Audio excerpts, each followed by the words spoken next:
الحمد لله وكفى وسلام على عباده الذين اصطفى أما بعد فأعوذ بالله من الشيطان الرجيم بسم الله الرحمن الرحيم وذكر فإن الذكرى تنفع المؤمنين صدق الله العظيم. محترم دوست اور بزرگوں، اللہ جل جلالہ عمن والہ نے حضور اقدس صلی اللہ علیہ وسلم کے ذریعے سے زندگی کے ہر موقع پر ہمیں بہترین رہبری فرمائی ہے اور زندگی گزارنے کا ایک بہترین طریقہ عطا فرمایا ہے. جو لوگ اس طریقے کی پیروی کرتے رہیں گے وہ دنیا آخرت دونوں جہان میں سرخرو ہوں گے، اور جو اس طریقے سے ہٹیں گے وہ دنیا اور آخرت دونوں جہان میں نقصان اٹھائیں گے. یہ بات اللہ کی طرف سے طے ہے. ان الدین عند اللہ الاسلام. اللہ کے یہاں قابل قبول دین جو ہے وہ اسلام ہے، اور وہی حضور علیہ السلام کا طریقہ ہے. اس لیے ہر انسان کے ذمے ہے کہ وہ ہر وقت کے طریقوں کو معلوم کرے، کون سا کام کرنے کا کیا طریقہ ہے. زمانوں کے اعتبار سے کس زمانے میں آدمی ہے تو اس زمانے میں کیسے رہے، حال کے اعتبار سے جس حال میں ہے تو اس حال میں کیسا رہے، وقت کا کیا تقاضا ہے اس کو پہچانے، اور طریقے معلوم کر کے طریقوں پر زندگی گزارے. تو یہ آدمی سرخروئی کی طرف ہے، چاہے اس کے پاس مال و متاع زمین جاگیر کم ہو، لیکن یہ منزل کی طرف روا دوا ہے، کامیابی کی طرف جا رہا. اور جو اس چیز سے غافل ہو کر جی رہا ہے کہ پتہ ہی نہیں ہے جمعہ کے دن کیا کرنا ہے اور اتوار کے دن کیا کرنا ہے، اور رمضان آئے گا تو رمضان میں کیا کرنا ہے، آخری دن چاند دیکھا روزہ رکھنا شروع کر دیا. حج آدمی کر رہا ہے تو کیا کرنا ہے. جب دین کی سمجھ اور فہم نکلتا ہے تو پھر عبادتیں بھی رسم بن جاتی ہیں. جب دین کا فہم اور اس کی سمجھ نکل جاتی ہے تو عبادتیں بھی رسم بن جاتی ہیں.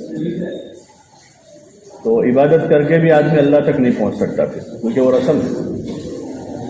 انبیاء علیہ السلام کو اللہ تعالیٰ نے اسی وجہ سے بھیجا. ان کی بعثت کے جو مقاصد ہیں اس میں سے کہ وہ لوگوں کو تعلیم دیں، یعلمہم الکتاب، اور سکھاویں. تعلیم دینے کا مطلب سکھانا، لوگوں کو سکھاویں کیسے رہنا ہے، کیسے نماز پڑھنی ہے، کیسے زکوٰۃ ادا کرنی ہے، کیسے حج کرنا ہے، کیسے روزہ رکھنا ہے، اس کے طریقے بتاویں. کیسے شادی کرنی ہے، کیسے چلنا ہے، کیسے اٹھنا بیٹھنا، کیسے کھانا پینا ہے. یہ سارے طریقے انبیاء علیہ السلام نے لوگوں کو سکھائے، اور یہ وہ طریقے ہیں جو طریقے اللہ چاہتا ہے. دنیا میں بہت سارے طریقے ہیں، لیکن سارے طریقے باطل ہیں. ایک طریقہ ہے جو اللہ کا پسندیدہ ہے، وہ اس زمانے میں حضور صلی اللہ علیہ وسلم کا طریقہ ہے. بلکہ روایتوں میں آتا ہے کہ اگر موسیٰ علیہ السلام بھی زندہ ہوتے تو وہ حضور کا اتباع کرتے، آپ کی پیروی کرتے. حالانکہ جلیل القدر صاحب کتاب نبی ہے، اور عیسیٰ علیہ السلام بھی قرب قیامت میں تشریف لائیں گے، آسمان سے ان کا نزول ہوگا، تو وہ بھی حضور صلی اللہ علیہ وسلم کے شریعت کی پیروی کریں گے. وہ بھی صاحب کتاب نبی ہیں، اور ان کے ماننے والے آج بھی دنیا میں کروڑوں ہیں. بڑی آبادی انہی کی ہے آج بھی دنیا میں. لیکن وہ بھی تشریف لائیں گے تو حضور صلی اللہ علیہ وسلم کا اتباع کریں گے. کوئی بات ہوگی اس میں تبھی اتباع کریں گے. اور ہم کو اللہ پاک نے ان کا امتی بنا کر مکلف کیا ہے کہ ہم ان کا اتباع کریں. لیکن طریقوں کا علم نہیں ہے، جہالت کے ساتھ زندگی. تاکہ آپ علیہ السلام نے بروقت بلکہ وقت سے پہلے رہبری کی ہر چیز کی۔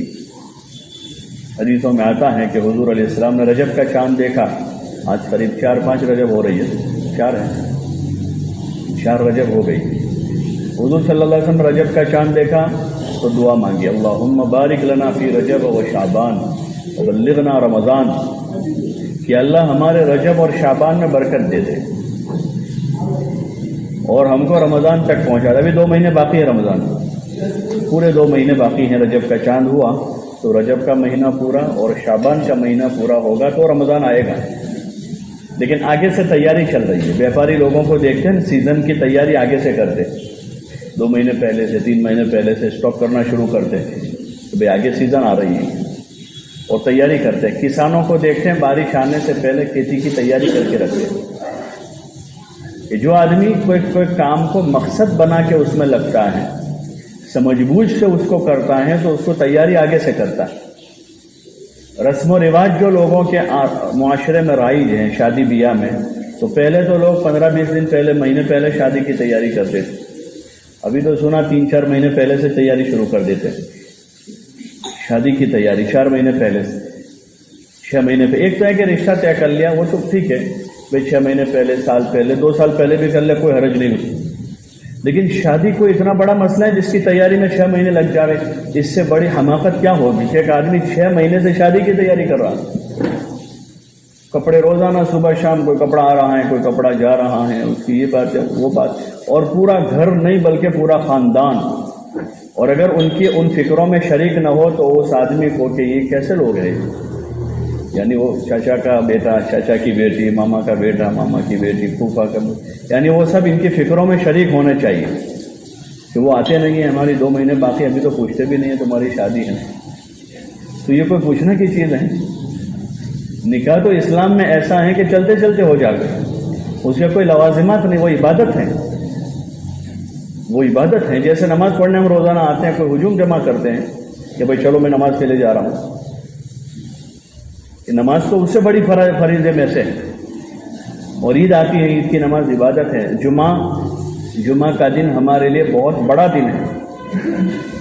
تو جو اصل چیز ہے، اب جمعہ کے دن کو منایا جاوے اس حساب سے کہ جمعہ کے دن جلدی اٹھا جاوے اور جمعہ کی تیاریاں کی جاوے، گھر میں یعنی بچے تیاریاں کر رہے ہیں، مرد تیاری کر رہے ہیں، عورتیں ان کی تیاری میں مدد کر رہی ہیں، اور جمعہ کے دن ایسا لگ رہا ہو کہ جمعہ کا دن ہے، تو اس کو اہمیت دینی تھی جمعہ کے دن کو۔ عید کا دن ہے تو عید کے دن کو اہمیت دینی تھی، تو شادی کے دن کو اہمیت اتنی دے دی کہ 6 مہینے پہلے سے اس کی تیاری ہو رہی ہے، اور جمعہ کے دن پتہ ہی نہیں ہے بعضوں کو تو آج جمعہ ہے۔ 11 بجے بیوی فون کرتے کہ جمعہ سے جی آیا نہ تھی، تو وہ آدمی گھر جا کے غسل کرتا ہے، ورنہ وہ مشغول اپنے کاروبار میں، اپنے دوستوں میں۔ اور حضور علیہ السلام نے فرمایا کہ جمعہ کے دن کے اہتمام میں آپ روزانہ مثلا جمعرات کو، بدھ کو، منگل کو اگر آپ صبح 5 بجے اٹھتے ہو تو جمعہ کی یعنی جو شب ہے اس شب میں کم از کم 4:45 بجے اٹھ جاؤ، یعنی تھوڑا جلدی اٹھ جاؤ جمعہ کی تیاری کے لیے۔ اور کیا کرو، اٹھ کر عبادت کرو، اور پھر جمعہ کے دن جلدی، جو آدمی جمعہ کے دن اہتمام کے ساتھ، جس آدمی نے جلدی سے غسل کیا اور جمعہ کی تیاری کی، مسجد کی طرف چلا، اور ایک روایت میں آتا ہے کہ غسل کرے بھی، غسل کراوے بھی، یعنی جمعہ کے دن اس کو مسنون قرار دیا کہ آدمی اپنی بیوی سے بھی فارغ ہو کر آئے تاکہ دل دماغ سارا یکسو اور عبادت میں اچھی طرح مشغول ہو، اچھی طرح سے آدمی عبادت، اور جو جلدی مسجد آئے۔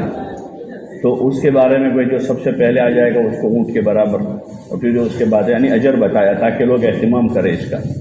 تو یہ دین میں شامل ہیں کہ آدمی جمعہ کا اہتمام کرے، رمضان کا اہتمام کرے کہ آگے رمضان آ رہا ہے، ابھی سے تیاریاں کر رہا ہے، ہر لائن سے تیاری کر رہا ہے رمضان کی۔ پھر رمضان میں کمانے کا چکر کم رہے تو ابھی سے تھوڑا جمع کر لے آدمی، 2-5 ہزار روپے عید کے لیے جمع کرتے ہیں، عید کے لیے، حالانکہ رمضان کے لیے کرنا چاہیے۔ عید یا جمعہ کے دن جو کپڑا پہننا سنت ہے، اس میں حدیثوں میں آتا ہے کہ آدمی کے پاس جو موجود کپڑا ہے، جو موجود 5 جوڑی 6 جوڑی کپڑے ہیں، وہ 5 جوڑی میں جو سب سے اچھا ہے وہ جمعہ کے دن پہنے۔ وہ 5 جوڑی کپڑے ہیں، اس میں جو سب سے اچھا کپڑا ہے وہ عید کے دن پہنے۔ اس کے لیے کوئی نیا کپڑا سلانا وہ سنت نہیں ہے، آدمی کے موجود کپڑوں میں اس کے پاس جو سب سے اچھا جوڑا ہے، یا ایک جوڑا آدمی جمعہ اور عید کی نیت سے الگ رکھیں۔ خاص حضور صلی اللہ علیہ وسلم کا ایک جوڑا الگ رہتا تھا جو آپ صلی اللہ علیہ وسلم ایسے موقعوں پر پہنتے تھے۔ تو یہ اس کا اہتمام ہے، عبادت کا، جمعہ کا، عید کا، رمضان کا۔ آدمی پر حج فرض ہوا تو حج کا، لیکن اس کے اہتمام میں ہے کہ اس کو طریقے سے کرے، وہ اس کا اہتمام ہے۔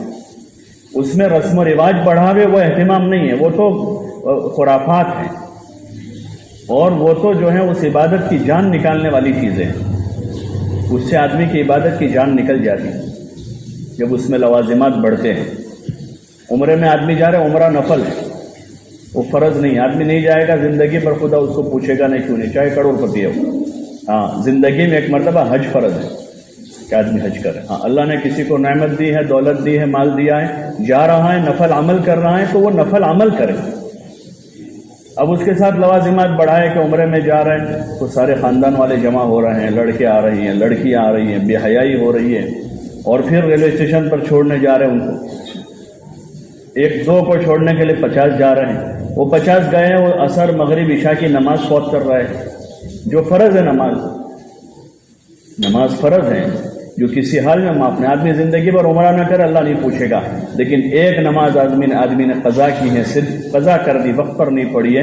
حدیثوں میں، فضائل میں بھی حضرت شیخ نے کسی جگہ اس روایت کو فضائل نماز میں شاید نقل کیا ہے کہ 2,88,00,000 برس وہ آدمی جہنم میں جلے گا، وہ ایک نماز قضا کرنے کی وجہ سے۔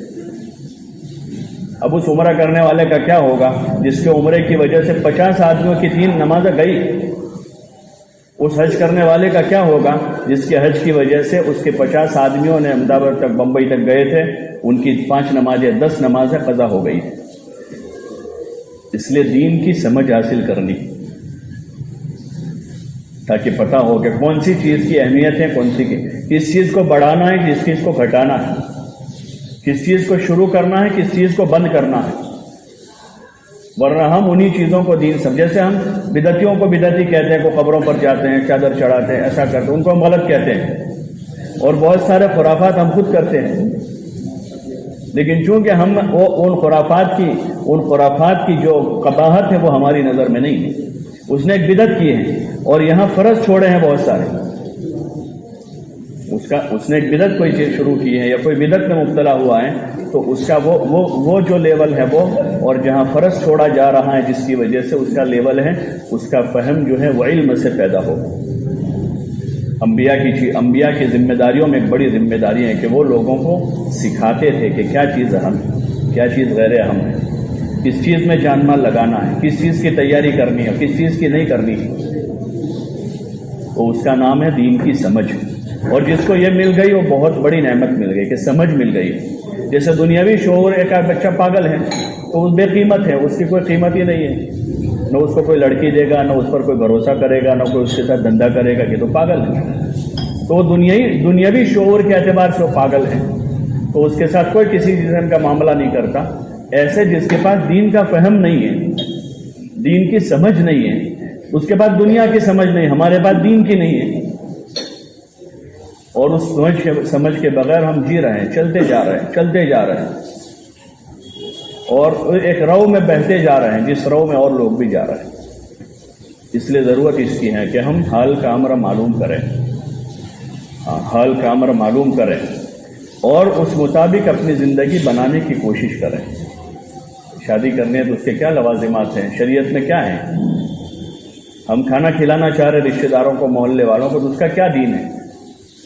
کھانا کھلاویں، ضرور کھلاویں، سال بھر کھلاویں، روزانہ 10 آدمیوں کو کھلاویں، لیکن ایک شادی کے دن 500 آدمیوں کو جمع کر کے خرافات کرنے کا نام دین نہیں ہے، وہ بے دینی ہے، وہ جہالت کہ 500 آدمیوں کو ایک ساتھ جمع کر دیا، لڑکے بھی آئے، لڑکیاں بھی آئی، اس میں محرم بھی تھے، غیر محرم بھی تھے، وہ بیٹھے 2 گھنٹے 4 گھنٹے 6 گھنٹے تک انہوں نے بد نظری کی، یہ لڑکیوں نے بد نظری کی، اور پتہ نہیں پھر اس کے بعد آگے کے جتنے گناہ ہوئے ہیں وہ شادی کرنے والے کا نفع ہے، اس کے کھاتے میں سارا جائے گا، کیونکہ اس نے بلایا تھا، ورنہ آنے والے نہیں تھے۔ تو اگر کھلانا ہے آدمی کو، روزانہ 10 آدمیوں کو کھلاویں، خوب کھلاویں۔ شریعت میں اس کی تعلیم ہے، افشوا السلام اطعموا الطعام، کہ سلام کو پھیلاؤ اور کھانا کھلاؤ، وصلوا والناس نیام، اور ایسے وقت میں نماز پڑھو جب لوگ سوئے ہوئے ہیں، یعنی تہجد کی، ادخلوا الجنان، اور جنت میں داخل ہو جاؤ۔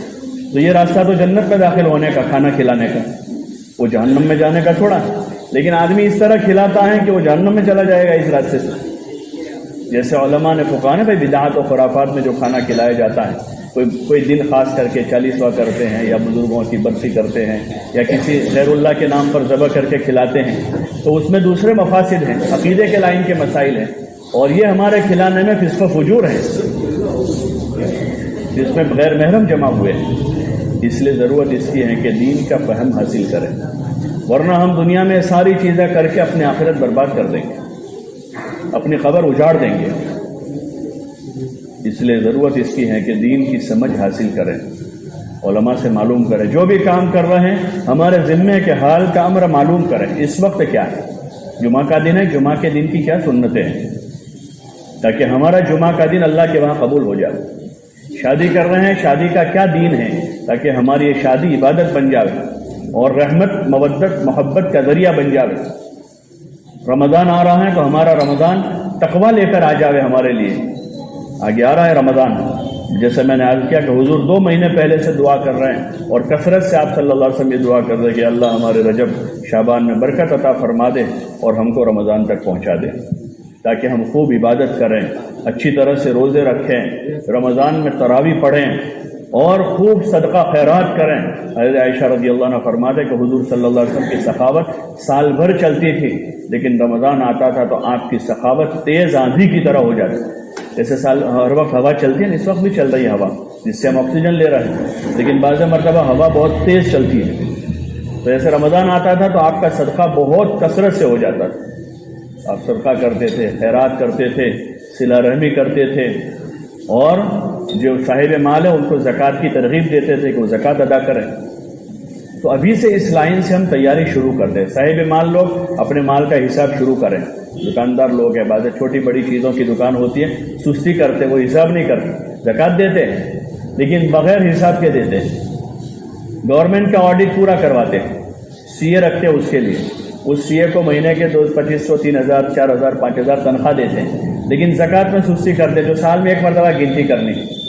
اور روایتوں وہی کہ بھائی سال جس مال پر سال گزرتا ہے اس مال پر زکوٰۃ ہے صاحب نصاب ہونے کے بعد. اب اس مال کا پورا حساب کرنا ضروری ہے.